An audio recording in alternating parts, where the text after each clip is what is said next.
Pak kita tes mesinnya. Insya Allah siang udah siap kita kirim ke Bogor.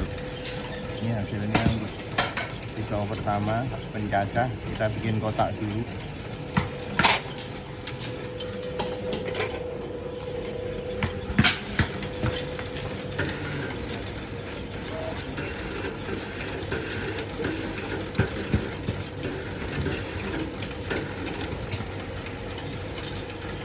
Gulung no.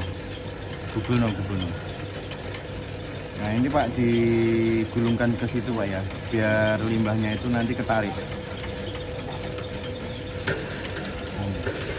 Jadi depan pisau itu selalu bersih.